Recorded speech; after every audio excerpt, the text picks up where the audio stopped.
बिस्मिल्लाहिर्रहमानिर्रहीम। अस्सलाम वालेकुम नाज़रीन, आप यूट्यूब चैनल देख रहे हैं। मैं इमरान खान हूँ। मैं ट्रैवल कर रहा था, रास्ते से मैं ये वीलॉग और जो इन्फॉर्मेशन आपके साथ शेयर कर रहा हूँ, सबसे पहले तो ये है कि अमरीकी सफारत खाने की जानिब से पाकिस्तान तहरीक इंसाफ को कोई दावतनामा मौसूल नहीं हुआ। ये बैरिस्टर गौहर ने दावा किया, उन्होंने कहा जी हमने चेक किया और हमने बात की है पाकिस्तान तहरीक इंसाफ के रऊफ हसन साहब से भी बात की है, क्योंकि दावा किया गया था कि उनके पास कोई दावतनामा है। तो उनसे बात हुई तो पता चला कि नहीं। हालांकि ये दावा मुख्तलिफ साफियों ने किया और उन्होंने बड़ा ज़ोरदार तरीके से क्लेम किया कि जी बिल्कुल रऊफ हसन साहब को ये दावतनामा आया था और उन्हें कहा गया था कि आप वहाँ पे खाने में शिरकत करेंगे, पाकिस्तान तहरीक इंसाफ के लीडर भी जाएंगे, लेकिन तहरीक इंसाफ की लीडरशिप वहाँ पे नहीं गई। अब ये समझ नहीं आती कि क्यों नहीं गई, लेकिन जो खबर है जिन लोगों ने दी वो मैं एज इट इज़ खबर आप तक पहुँचा देता हूँ, तो आपको आइडिया हो जाएगा कि खबर जो है वो कहाँ से आई। ये सबसे पहले जो खबर दी है वो शाहिद असलम साहब ने दी है और शाहिद असलम साहब का क्लेम है कि पाकिस्तान तहरीक इंसाफ को बुलाया गया था लेकिन ये लोग गए नहीं। मैं आपको वो खबर पढ़ के सुना देता हूँ। शाहिद असलम कहते हैं कि अमरीकी कांग्रेस के अरकान के वफद का पाकिस्तान का हालिया दौरा पाकिस्तानी एम्बेसी के ताउन से हुआ है। ये वफद जनवरी में भी पाकिस्तान आना चाहता था। ये वफद बुनियादी तौर पे अमरीकी कांग्रेस में पाकिस्तानी कॉक्स पर मबनी है, इसलिए वफद की पाकिस्तान के अस्करी और हुकूमती अरकान से मुलाकातें मामूल का हिस्सा है। उसके बाद जी शाहिद असलम साहब ये बताते हैं फर्दर इसमें कि अमरीकी कांग्रेस अरकान का वफद बैरिस्टर गौहर और सलमान अकरम राजा से भी डिनर पर मुलाकात करना चाहता था, जिसके लिए बाकायदा दावतनामा भी भिजवाया गया था, लेकिन दोनों ने जाने से इनकार कर दिया। जराये के मुताबिक एक वजह शायद रऊफ हसन साहब का अमरीकी एम्बेसी के प्रोटोकॉल स्टाफ से उन्हें मुलाकात के लिए ना बुलाने पर झगड़ा भी था। अब ये पता नहीं अंदर की बात क्या है, लेकिन ये शाहिद असलम साहब ने दावा किया। अमेरिकन जो आए हैं उनका पाकिस्तान तहरीक इंसाफ से मुलाकात होनी चाहिए थी। अगर इंसानी हकूक़ के मामला ज़ेर बहस आते हैं और जमहूरियत के और बाकी चीज़ों के मामला ज़ेर बहस आते हैं तो फिर तो पाकिस्तान तहरीक इंसाफ के लोगों से ज़रूर मुलाकात होनी चाहिए थी, लेकिन उनसे मुलाकात नहीं हुई। लेकिन अब ये लोग क्या रहे हैं मुलाकात के बाद जो इन्होंने बातचीत की वो मैं आपको बता देता हूँ। पाकिस्तान के दौरे के हवाले से वो कहते हैं पाकिस्तान के दौरे पर आए अमरीकी अरकान कांग्रेस ने अपने दौरे को इंतहाई कामयाब और मुस्तकबिल के हवाले से अहम करार दिया है। पाकिस्तान में आला सियासी और अस्करी शख्सियात से मुलाकात दोनों मुल्कों के ताल्लुकात को मजीद मुस्तहकम करेगी। दौरे के हवाले से गुफ्तगू करते हुए रुकन कांग्रेस जैक वॉन ब्रगमैन ने कहा कि पाकिस्तान और अमेरिका के ताल्लुकात अहमियत के हामिल हैं और इसकी अहमियत को मुस्तकबिल में कम नहीं समझा जा सकता। इसके मुस्बत असरात न सिर्फ पाकिस्तान और अमेरिका बल्कि दुनिया के दीगर तरक्की पजीर इलाकों पर भी मुरतब होंगे। अच्छा, कांग्रेसमैन ने कहा कि हम यहाँ मखसूस शोबों में काम कर रहे हैं और शराकत दारी को फ़रोग दे रहे हैं। इस शराकत दारी में मादनियात एक अहम शोबा है। बात घूम चूम के आ गई ना मादनियात के ऊपर। तो देखें, ये तो इंडिपेंडेंट उर्दू ने भी इसको छापा है, अमेरिका के अंदर से भी ये खबरें आ रही हैं, वहाँ के जर्नलिस्ट भी ये बात कर रहे हैं कि अमेरिका की नज़रें अब जो है वो पाकिस्तान की मादनियात में है और पाकिस्तान में मादनियात बहुत ज़्यादा है। बहुत सारे ऐसे पाकिस्तान में मादनियात के ख़जाने हैं जिनको अभी तक एक्सप्लोर ही नहीं किया गया, जिन पे अभी माइनिंग शुरू ही नहीं हुई। तो बेशुमार अनटच मादनियात पाकिस्तान में पड़ी हैं और एक एक इलाके में अरबों डॉलर की पड़ी हैं और ये इतना पैसा है, इतनी मादनियात हैं कि पाकिस्तान ने अपना सारा कर्जा उतार दे फिर भी ये मादनियात बच जाती हैं। इतनी ज़्यादा मादनियात पाकिस्तान के पास हैं, लेकिन हमारी क्योंकि पॉलिसी ठीक नहीं है इसलिए इसका फ़ायदा जो है वो अगयार ज़्यादा उठाते हैं, यानी बाहर से जो लोग आते हैं वो इसका ज़्यादा फ़ायदा उठाते हैं। हम लोग उतना फ़ायदा इसका अपनी मादनियात का उठा नहीं पाते।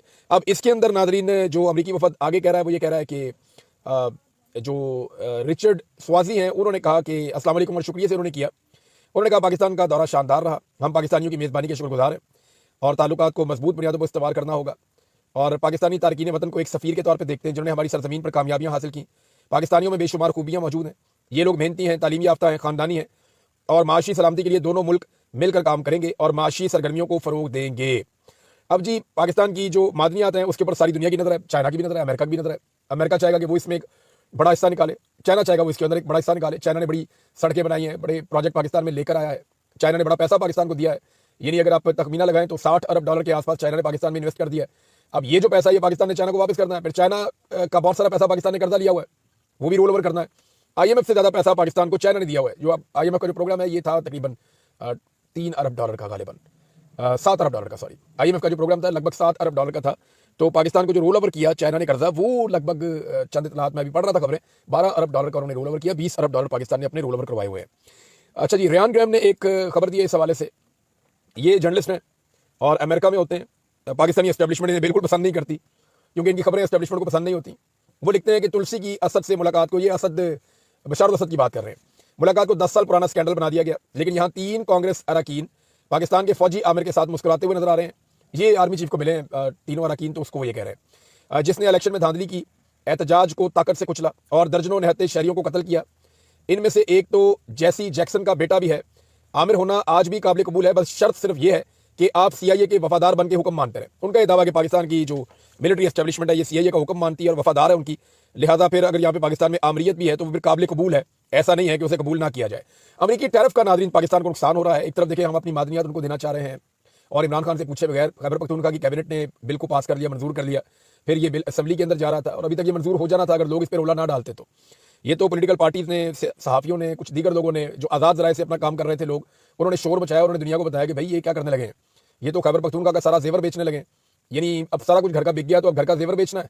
और ये वो चीज़ें हैं जिनसे हम अपना कर्जा उतार सकते हैं, और अगर इनसे कुछ लोगों ने अपना पेट भर लेना है या अपने कमीशन खा लेने हैं तो पाकिस्तान को तो कुछ ना मिला।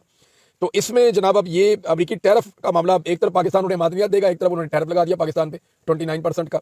ये जो 29% का पाकिस्तान के ऊपर टैरिफ लगाया ना नाज़रीन, ये कोई छोटी बात नहीं है, ये प्रॉब्लमेटिक है। पाकिस्तान का जो नुकसान होगा ना सालाना, वो 1.4 अरब डॉलर्स का नुकसान होगा। ये एक रिपोर्ट है और ये रिपोर्ट छपी है डॉन के अंदर, और खलीग कियानी साहब ने ये दावा किया है कि सरकारी थिंक टैंक PIDE की स्टडी के मुताबिक अमरीकी टैरिफ के नफाज से पाकिस्तानी बरामदात को 1.4 अरब डॉलर तक नुकसान पहुंच सकता है। टैरिफ नफाज से पाकिस्तान के टेक्सटाइल सेक्टर की 5 लाख से ज्यादा नौकरियां खत्म हो सकती हैं। यानी पाकिस्तान एक्चुअली तो टेक्सटाइल, हम गाड़ियां तो नहीं बनाते ना, मेडिसिन नहीं बनाते, वैक्सीन नहीं बनाते, और बेशुमार चीजें जो हम बना सकते हैं हम नहीं बनाते। हमारे तो टेक्सटाइल का सामान जाता है बाहर, और वो भी अब सूरत ये हो गई है कि हमारे पास टेक्सटाइल की इंडस्ट्री तो मौजूद है लेकिन हम अपनी कपास पैदा नहीं कर पा रहे। पाकिस्तान ने इस मरतबा जो कपास पैदा की है वो 1/3 कपास कम पैदा की है। हमारी लगातार कपास की जो पैदावार है वो कम होती चली जा रही है, और उसकी वजह जो बेसिक है वो ये है कि पाकिस्तान की जो पॉलिसी है हुकूमत की वो ठीक नहीं है। ये पैदावार कपास की बढ़नी चाहिए। अगर ये पैदावार कपास की बढ़ेगी तो हमारे जो इंडस्ट्री चलाने वाले लोग हैं उन्हें सस्ती कपास मिलेगी और उससे वो सस्ते दामों में अपनी टेक्सटाइल की मसनूआत तैयार कर सकेंगे। लेकिन फिर आदमी मंडी से मंगानी पड़ती है सारी चीज़ें, तो अब मंगा रहे हैं जनाब, और यहाँ पे काम कर रहे हैं। एनर्जी पहले ही बहुत महंगी है, कॉस्ट ऑफ प्रोडक्शन बढ़ गया है, और ऐसे में अगर अमेरिका ने टैरिफ भी लगा दिया 29% का, तो फिर आप तो काम ही नहीं कर पाएंगे। तो 5 लाख नौकरियां खराब हो सकती हैं। अब अमेरिका से पाकिस्तान कैसे बात करेगा, कैसे उसे बनाएगा? मिन्नत तरले वाला ही काम है। डोनाल्ड ट्रंप ने कहा भी है कि कई मुल्क मेरे मिन्नत तरले कर रहे हैं, बड़े गंदे अल्फाज उन्होंने इस्तेमाल किए।